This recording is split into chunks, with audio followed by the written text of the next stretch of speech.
You're listening to Talking to Teens, where we speak with leading experts from a variety of disciplines about the art and science of parenting teenagers.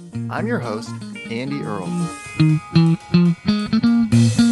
We're here today with Louis Weinstock talking about some toxic communication patterns that often play out in parent-teen relationships and how we can break out of the cycle. Do you find yourself falling into a common pattern over and over again where you're the bad guy and your kid is the good guy, or your kid is having the crisis and you're swooping in to save the day? These are common archetypal communication patterns that are as old as time, and they're only getting worse in our modern culture. But the good news is there are things we can do to break out of the cycle.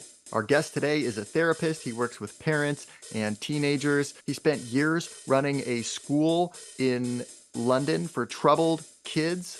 He's the founder of an incredible charity called A Part of Me, and he's the author of How the World is Making Our Children Mad. Louis Weinstock is on the show with us. Louis, thanks for coming on the show today. Thank you for having me. It's good to be here. I'm pretty excited about this. I've been reading through your book and a lot of really interesting topics in here. Can you talk a little bit about what inspired? The book is called How the World is Making Our Children Mad and What to Do About It. What do you mean by that? How are our children mad? I've worked with children and young people for over 20 years. The last decade as a child and adolescent psychotherapist, and before that, I was a social worker. And I, for 4 years, ran a therapeutic school in London for teenagers who had been kicked out of every other school, and they all had complex trauma, and this was the last chance saloon kind of thing. So basically, I've been working with children over this period of time. And I've noted in my clinical work this increase in symptoms and diagnoses. So, anxiety, depression, self harm, suicidal ideation, just the whole gamut of things. And as I was observing this increase and an increased concern about it, I wanted to think about what are the deeper issues that are going on here, because sometimes having a label a shortcut thinking about what the root cause is. So you can say, oh, I've got anxiety, and that can stop you from thinking about the root cause.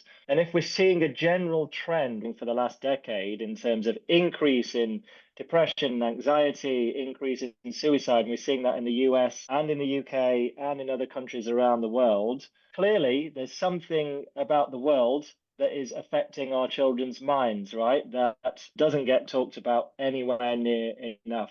So I wanted to write this book to put forward what I understand to be some of the key factors about what's going on in the world that's really influencing our children's minds and leading to this crisis that we see in mental health. That's part of it. And then obviously what to do about it is what I think is the best approach to take. So the first half of the book is very much for grown-ups, whether you're a parent, teacher, anyone who cares about children. It's very much doing the work on yourself that I believe is needed to be able to guide your children through these difficult and uncertain times. And then the second half of the book is focused on what you can actually do with the children who are in your care. It's broken up in a cool way too. You dive into these different archetypes or 7 different categories or root causes that are going on and what's at the heart of all these things, how they play out, and what we can do about it.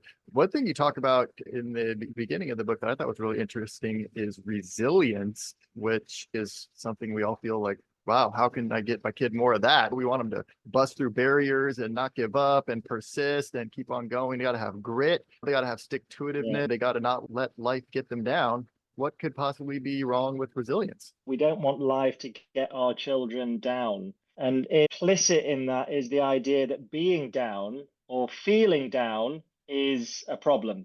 There is this idea that happiness is the only emotion children should be experiencing, and anything else is problematic or an anomaly. Resilience is about making sure they're happy as often as they can be. That's not how it's taught everywhere, but I used to teach mindfulness in schools quite a long time ago, and I was being brought in and sent the kids who were basically naughty. Right. So they were being sent to the mindfulness group. And the idea was, can you teach them a bit of mindfulness so these kids will go back into the classroom and adapt to the school and fit in? Whereas I was realizing the children who were being sent to me, their frustrations and emotions were a reaction to either a family situation or a school situation that wasn't meeting their needs.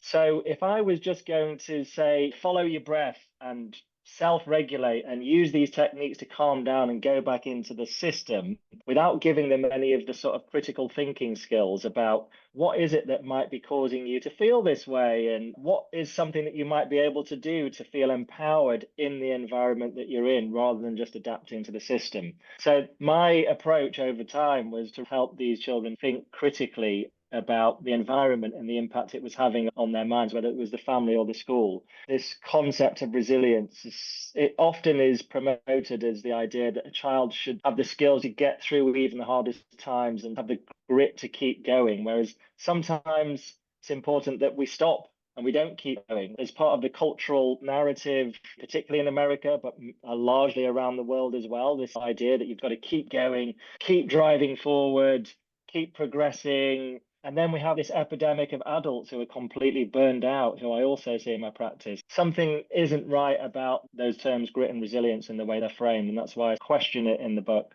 It also strikes me as this disconnect we create with our feelings and our intuition about what's right for us, what's not right for us. And the more we have this focus on resilience and powering through and just getting it done, the less we're actually tuning in with ourselves and allowing ourselves to follow our intuition and follow our gut and trust our innate self-awareness about what's right for us and what's not right for us. Our bodies are highly intelligent, and I have a chapter in the book about that. These bodies that we have evolved over hundreds of thousands of years. There is an intelligence in them, and part of that intelligence that's evolved is our emotional systems. Our emotions are there to give us signals that something in the environment might not be right, whether it's external or internal environment. And if what we're doing with our children is basically saying, you need to keep pushing forward, just keep driving on, they're losing contact with that innate intelligence that they have in their bodies. And that's a big part of my work with children and parents and teachers, is helping them tune into that. A lot of my work is about, let's tune into what's going on in your body. There's all sorts of playful ways you can dialogue with your body, with your feelings, different parts of you. It can be a character. What's this feeling? What's it expressing? What does it need? What wisdom is it carrying for you? And almost all the time, when I have that approach with children or young people or those who care for them, they can instantly tune into that. It's natural for them to tune into that. On the other side of the spectrum of resilience and never giving up is always giving up. You talk about learned helplessness in the book and this apathy, or I don't think there's any agency that I have or that I can, there's really no chance in being able to achieve this. So why bother? If we're not instilling resilience in our kids to push through everything, then how are we also not letting them fall into this reduced state of agency? It's not a binary, it's not either or. I use the word emotional empowerment, which just means there is a way to tune into your emotions and what your body's telling you and what your symptoms might be revealing to you that can be empowering. But before digging into that, it's important to say something about the learned helplessness piece. I don't know if you've covered it on this channel much before, but what I was fascinated by when I dug into the research is it seems human beings are particularly prone to having this kind of switch in our brains and nervous systems triggered, which sends us into a state of learned helplessness. Robert Sapolsky writes about how easy it seems for human beings in certain experimental conditions where they're given certain cues and they're asked to do a difficult challenge, but they're not given this particular option. Like sometimes it's a button that they can press to stop the noise, and sometimes it's just like a little tool that they might or might not be given in the experiment that gives them the sense of agency that they have control. And as soon as they don't have that in the experimental conditions, and then they give them another test afterwards, they really struggle with it and they feel helpless. So the summary of the research is human beings get triggered into this state of learned helplessness, which is associated with depression. And it's basically this feeling of lack of agency, lack of power, like you can't really do anything. And I do see that a lot with teenage clients, and I see that with parents quite a lot as well. One of the factors that can trigger learned helplessness is the overwhelm of information that's available. For me personally, that makes me feel helpless sometimes, and particularly in the parenting arena, there is so much information out there. And a lot of parents I work with are really struggling because they've read this book and they've spoken to that parenting consultant and they've listened to that podcast. And what I feel is important in the work I do is helping parents tune into their own intuition. And that's empowering for a start. And I also believe it's empowering to have an experimental attitude to raising children, because every child and every family is completely unique, and no strategy works consistently for an infinite amount of time. I'm still to meet a parent who says, yeah, that strategy I tried a year ago and it's still working for my child now. And it's obvious why it doesn't, because children grow and the parents grow. So we need to keep evolving and adapting. And so I recommend to the clients I work with this experimental attitude, which is try something, see if it works. If it doesn't work, then you just try something else. And unfortunately, a lot of the information out can be quite dogmatic in terms of do this, don't do that. That can be quite disempowering, can trigger some states of learned helplessness. What is the drama triangle? The drama triangle is a psychological model that describes what seem to be core functions of the human mind. So you have these three different roles that people find themselves acting out, and often you're acting these roles out unconsciously, and you act them out in relation to other people. So in the drama triangle, there's the victim, there's the rescuer, and there's the persecutor. And people can move between the different roles depending on the context, but very often we might find ourselves more aligned with one role over another. So some people find themselves stuck in a victim role or a victim mindset. And often that's to do with the family system that they've grown up in, where perhaps that was the only option that they may have had to get attention or resources, is to play out a particular version of themselves. And what keeps people locked in a victim very often is the rescuer. So the rescuer and the victim, it's a triangle. So all these roles work together, but the rescuer, so I'll make a concrete example. So very often parents, especially new parents, when they see their child in any kind of suffering, it elicits this very strong response to want to rescue them from their suffering. I'm 6 years into our parenting journey, and our daughter's been going to forest school this week for an Easter holiday camp. And the first day, it was absolutely chucking it down. And I dropped her off, and she was the only one there. There was no one else there, and it was just chucking down with rain with these two people she's never met before. And she's 6. And to be honest, she was actually happy. She looked happy. But I drove off and I was really noticing this strong emotional energy coming up in me saying, oh gosh, what if she's not happy? And I would call that a version of the rescuer impulse. The problem is, if you operate from the rescuer mindset too often, especially with children, rescuing them from any difficult situation they're in, then you're actually trapping them into being helpless victims. They're not learning to figure things out for themselves. One of my friends, who's a parent who's a former professional BMX rider, is a great counter example to this. Whenever we've been out with his children, if they fall over, it really doesn't matter how bad the fall is. And this might sound harsh, but just does not pick them up. And it sounds harsh, but I can honestly say I've observed this over the last several years. And it's not like he's ignoring them, but he's there with them, but they will get up ultimately and figure it out for themselves. So the other thing about the drama triangle, the persecutor is the one who the victim needs to be rescued from. In a family situation, for example, you might have a dad who's shouting at a child and the child's upset, and the dad can be the persecutor, and then the mum might need to rescue the child. That's a very classic example of the drama triangle.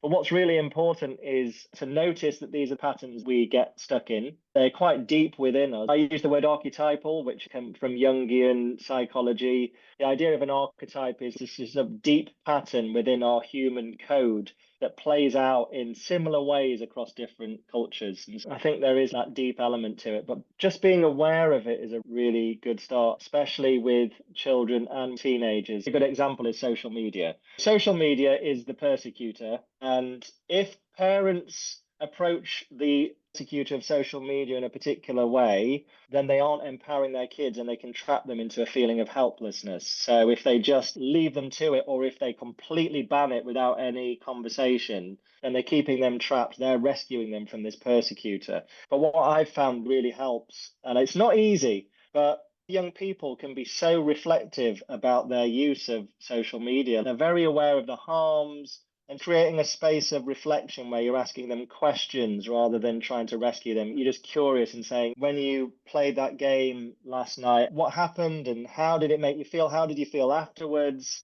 What did you notice? Did it affect your sleep or not? Trying to remove the judgment from it, being open and curious and seeing where they get to. And more often than not, young people are really able to reflect on these things.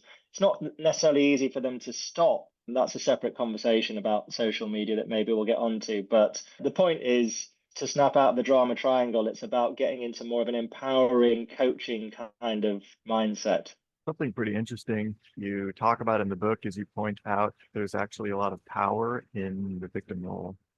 Well, what does that look like? Yeah, It seems like the least powerful role. You're the one who has yeah. no power. You're getting persecuted. You need someone else to help rescue you. So how is it that victim role actually is empowering in a way? That was one of the biggest insights to me in this particular area of the drama triangle. And the insight came to me when I was on a meditation retreat. And the teacher of this meditation retreat had some different techniques they were bringing in. And one of them was this drama therapy type of thing. One evening, she said, "Tonight we're going to play out the drama triangle." And so she got three volunteers from the group to come up in front of everyone. And she said, "One of you will be the victim, one of you will be the rescuer, and one of you will be the persecutor." There was no other instruction. That was literally just go and play and see what happens. And what happened is they started off awkwardly trying to get into these roles.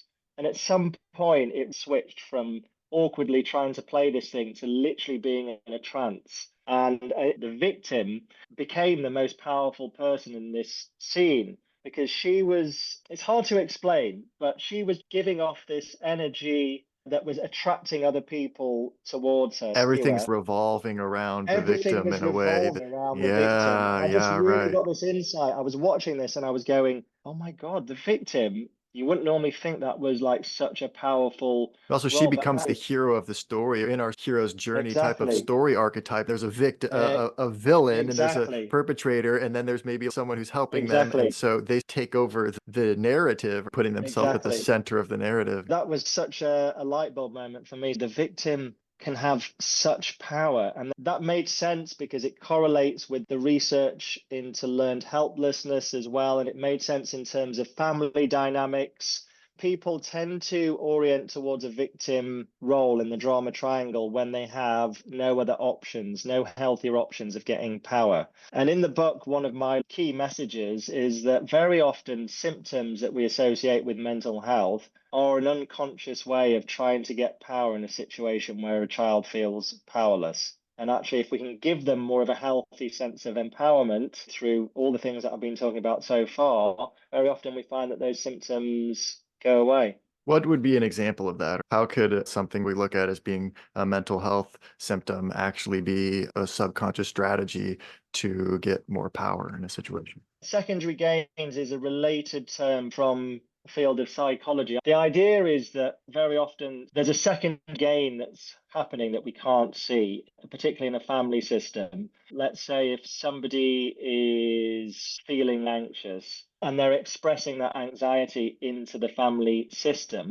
that anxiety is eliciting a particular response from somebody in the system. Usually it'll be a parent, and it's bringing the parent closer to them. You can correlate these symptoms with unconscious attachment seeking strategies, right? So sometimes you see in the family system that if somebody's expressing their anxiety, it brings the caregivers close, and maybe the parents have been going through a separation. And the anxiety becomes a way to try and keep one of the parents close. A deep fear that every child has is that their parents will leave them or abandon them and that they'll have to fend for themselves. That's deeply wired into our code as human beings, and because human beings are born the most vulnerable creature on planet Earth, to keep our caregivers close is such a deep drive. And if your parents are going through a separation, For example, it's quite common that some symptoms might come up. If the child doesn't have healthy forms of communication in the family system, a symptom might come up. Try and keep that parent close. And that's the way a symptom can be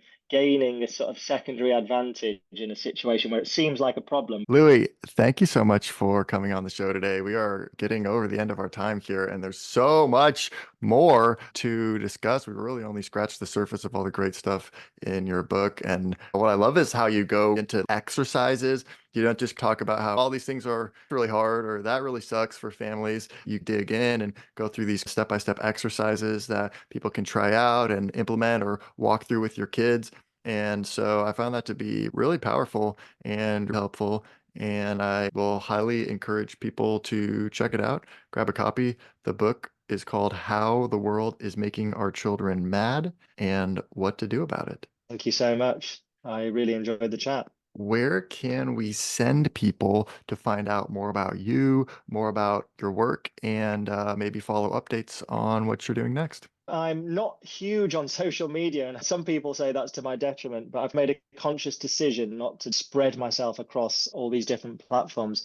But I am on LinkedIn and I have a website, which is my name, lou.com. And people can sign up to my newsletter where I sporadically send tips, insights. It's not just about children, sometimes it's about children, sometimes just about how we can orient ourselves in this crazy, mad, uncertain world we live in, how we can make sense of it. So people can sign up to my newsletter. And I probably want to mention as well that I also co-founded and run a charity called A Part of Me, which is worth checking out because we help young people who experience loss and trauma. And we developed the world's first therapeutic mobile game to help young people through grief. And we have all sorts of new programs and initiatives happening. If anyone's interested in that, they can go to apartofme.app. Wow, that sounds amazing. That's really cool work you're doing.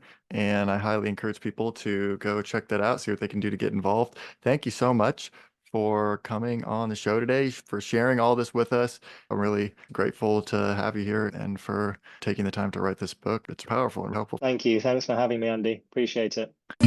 We're here today with Louis Weinstock talking about common communication patterns that parents and teens often fall into and how to break free. And we're not done yet. Here's a look at what's coming up in the second half of the show.